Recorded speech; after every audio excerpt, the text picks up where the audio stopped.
As fighting around the city of Pokrovsk continues in eastern Ukraine, the European Union might be facing growing divisions over the war. The common European stance on the Russian invasion has been challenged for years by Viktor Orbán's Hungarian government. Blocking sanctions or military aid has chipped away at European unity.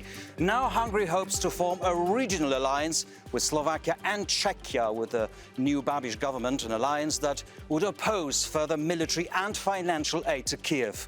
Is this yet another serious, coordinated challenge to European unity? What price will Hungary pay for this, and what costs will the EU have to bear if the alliance works? I'm Grzegorz Nawrocki, and this is TVP World's Wider View.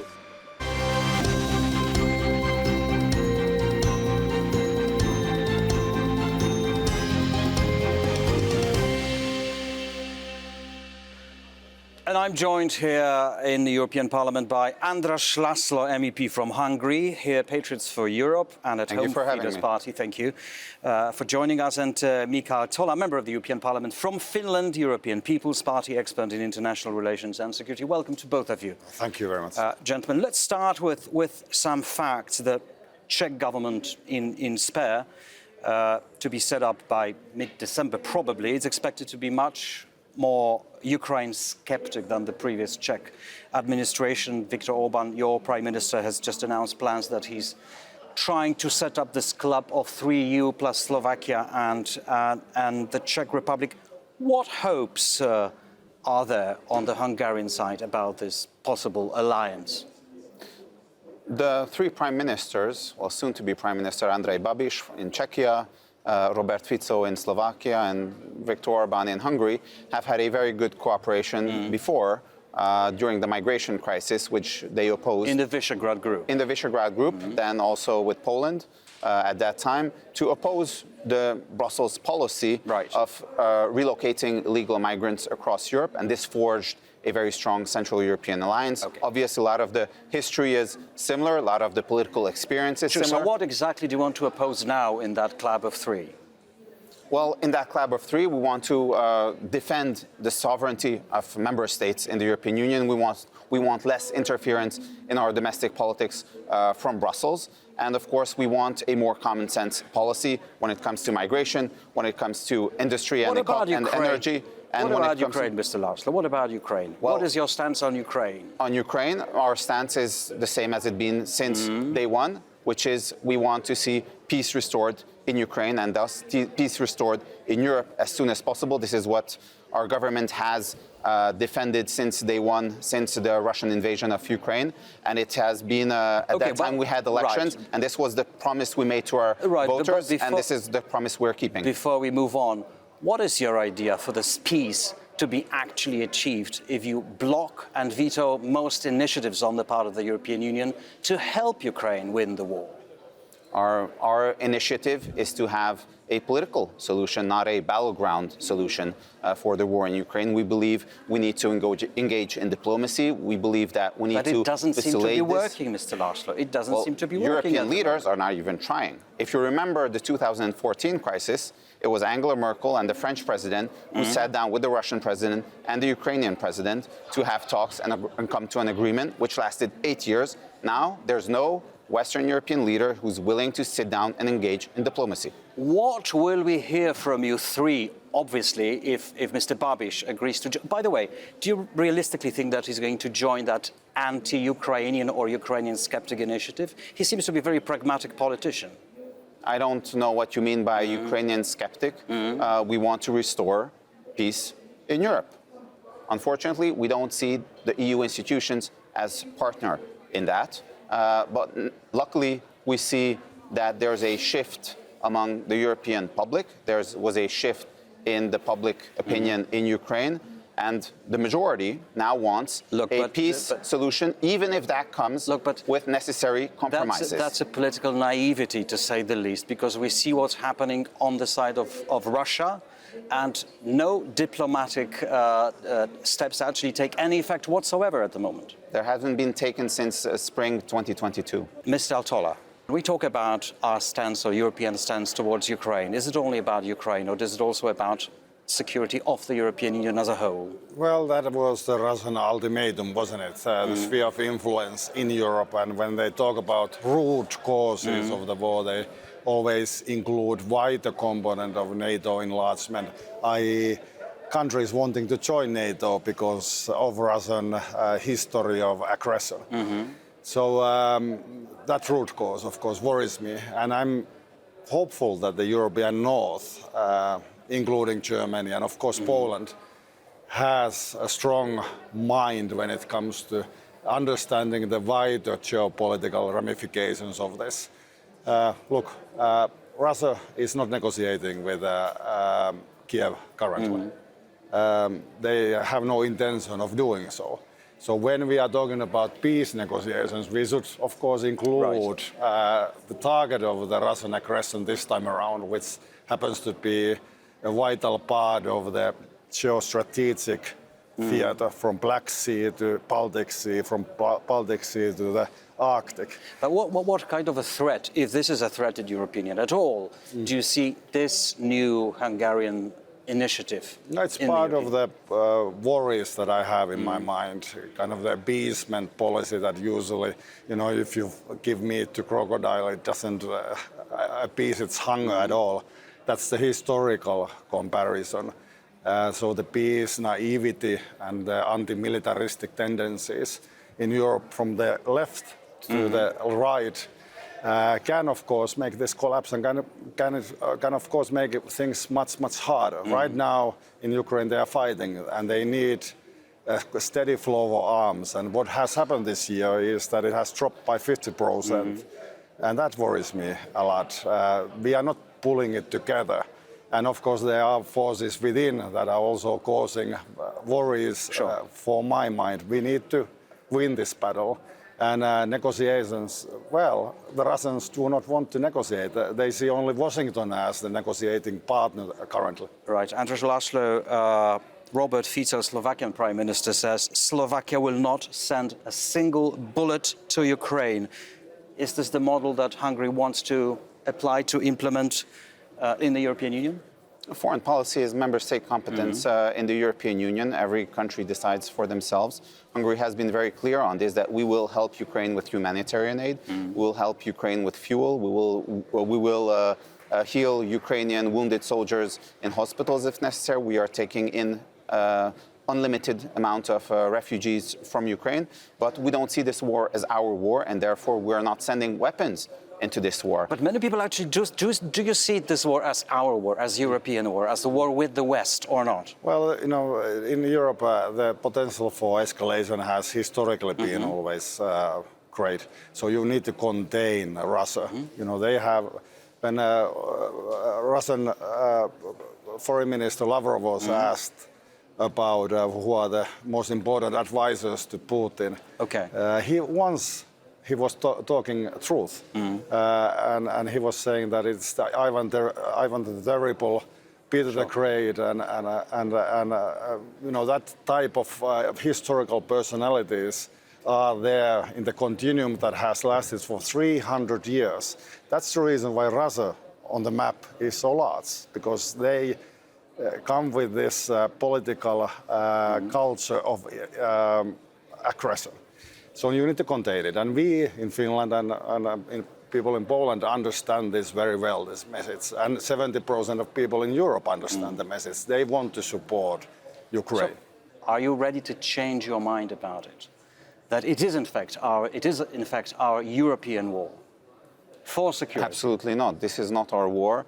And as long as Russia is not attacking a NATO country, it will not become our war. And in fact, you've both used the term peace naivete, which I find very anti-European. European integration started on the idea of peace and prosperity in Europe. And that's why the European project has been successful for decades, because this is what we wanted. We wanted peace after 2 horrible world wars. And part of the peace was reconciliation between arch enemies. Where are we from that? We are very far away from that, and this is what we should be working on. Mr. László, achieve that peace by actually supplying Ukraine with weapons and helping it to defend themselves against the Russians? I think we can help in many ways. As I said, Hungary has helped Ukraine and Ukrainians in many ways. And we are helping also with our efforts, our initiatives for peace negotiations to start and to develop as quickly as possible so that we can restore peace. Mika Aaltola. Well, peace project, yes.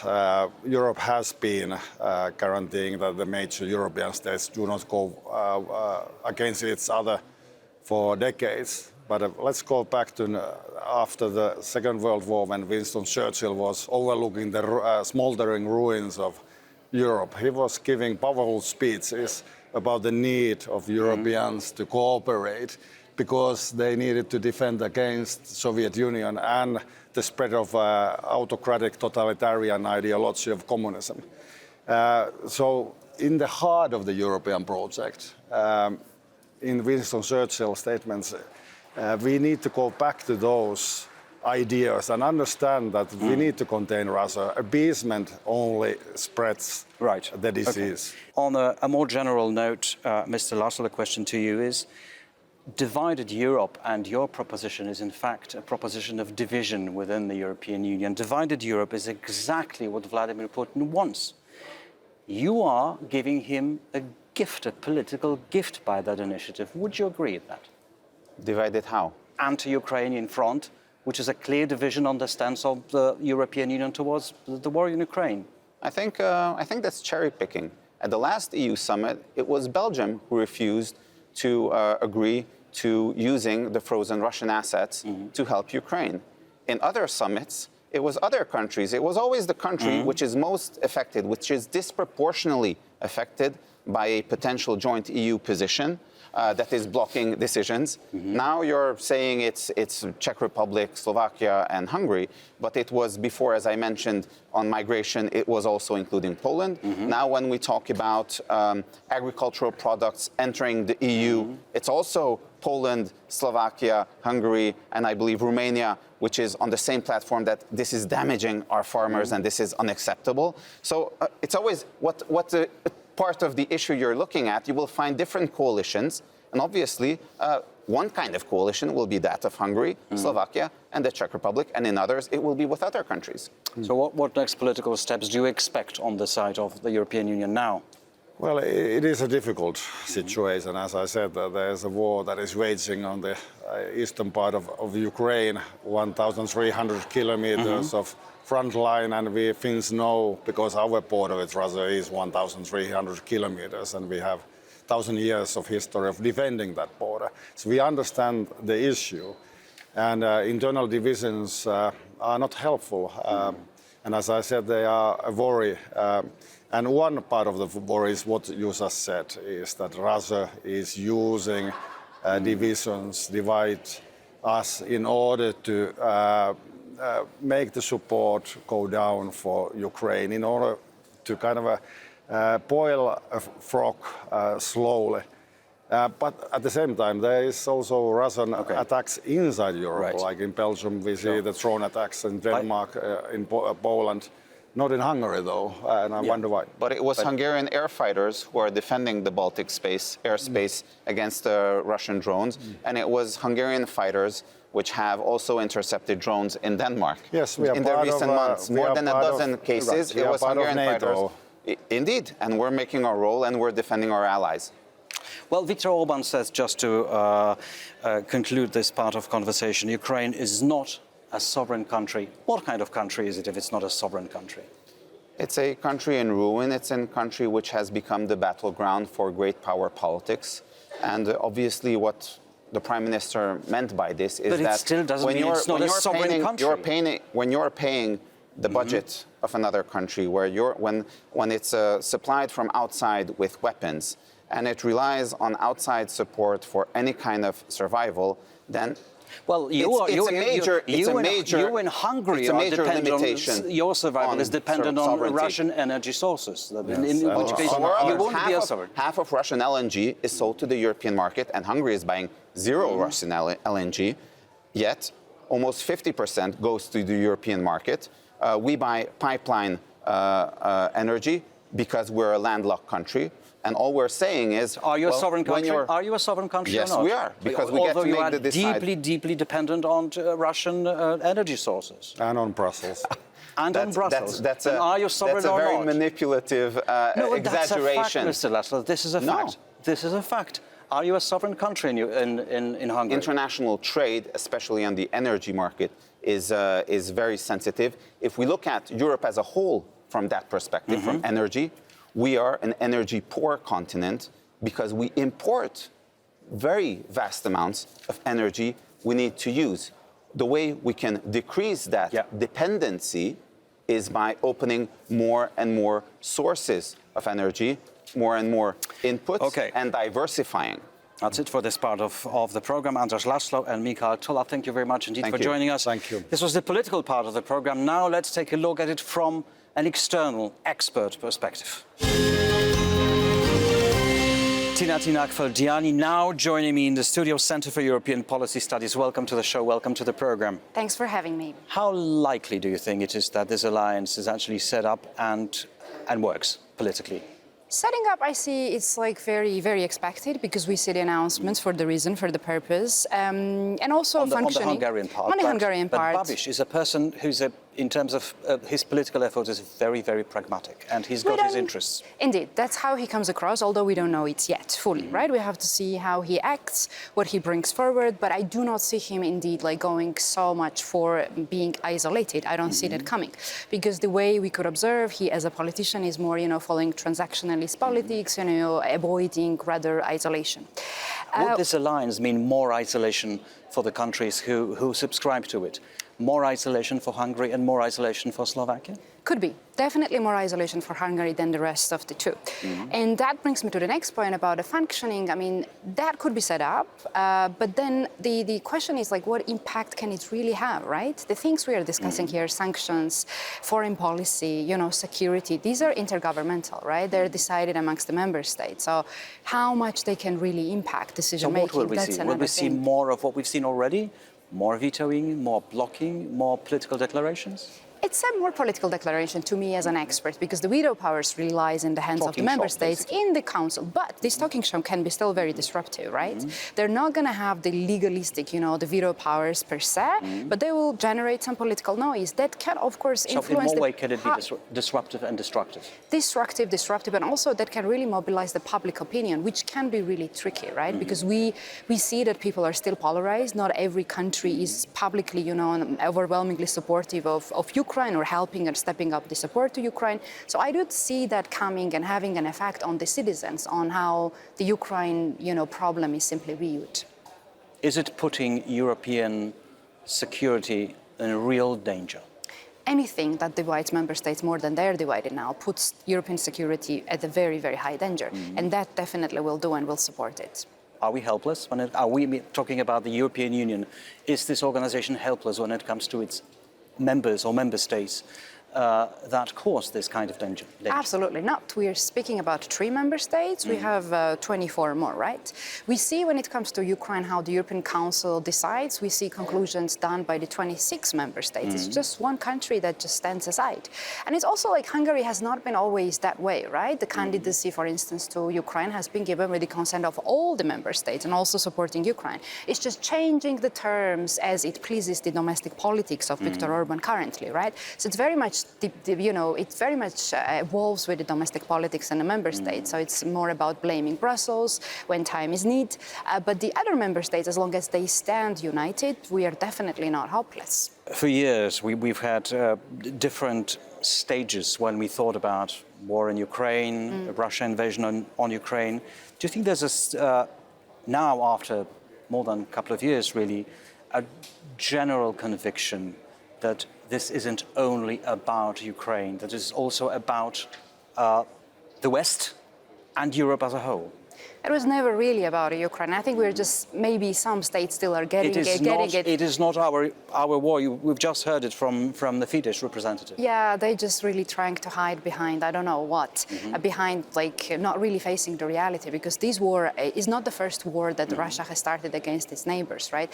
Until this war is defeated and until this aggressor is defeated, we will not have peace on European continent. This is simply a matter of fact. And again, we should not forget who started it and who is moving the borders, right? European Union is a peace project, so far the most successful we know in the recent history. And Russia, we know, will not stop there, because it's not the first war it's launched. Russia has invaded other neighbors, Russia invaded Georgia, and Russia will not stop on Ukraine. So unless we really realize that, we do not see how much is at stake. Its entire security of entire European continent is at stake, and we have to face it to resolve it. Maybe it's also an internal problem in a way of Hungary, because we're expecting next parliamentary elections in the springtime, 2026, and that might actually change the situation. Do you believe the change is possible in Hungary, and what kind of impact it will have on the Ukrainian policy and politics of Hungary? What I'm hearing from Hungary, again, I don't specialize on Hungary myself, but what I'm hearing from my expert observations and networks is that we may see the changes possible more than ever before within the Viktor Orbán's terms, the past terms. So that can definitely have an impact. Maybe Hungary will be less isolated when it comes to EU's foreign policy, and maybe Hungary will become more of a team player. Although this will not be a drastic change, right? Country will still follow its own interests, but perhaps we will see less isolated Hungary or less disruptive.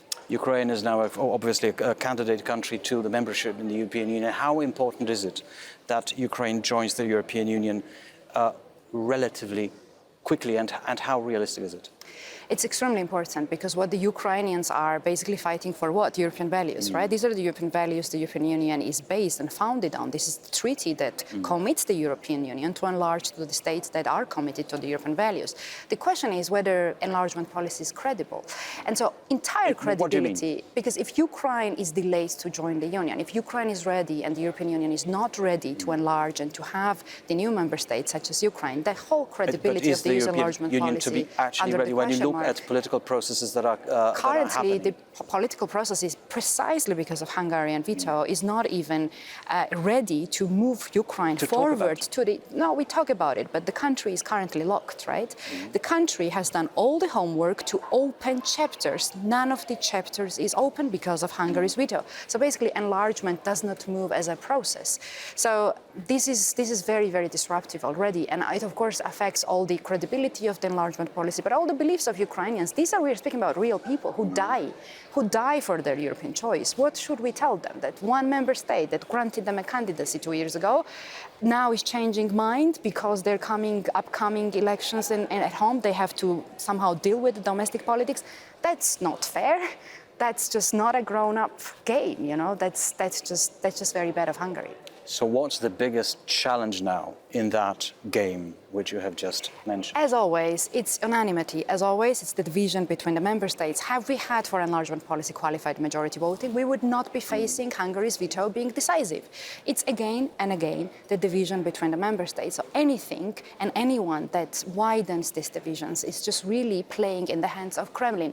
It plays in the hands of basically Russia, which is disruptive for the Europe as a continent and European security as we have it today. You're an optimist when it comes to this, or a pessimist? I'm an optimist because I'm a war child myself. As I'm sitting in front of you somehow, that means there is always a future as long as we believe in it and we really fight for the right values. I do see the light at the end of the tunnel. It's just we have to get there somehow and we have to be smart about it. Right, thank you very much indeed, Tinatin Akhvlediani, joining me in the studio. Thanks very much. Now, we'll find out soon if the concept, if the alliance works and what consequences it may bring. We'll keep a close eye on it because it's not only about Ukraine, as we have said, it's about the security of the whole of Europe. Thanks for joining. Thanks for today. Till next time, goodbye. Thank you. Thank you, my pleasure. Thank you.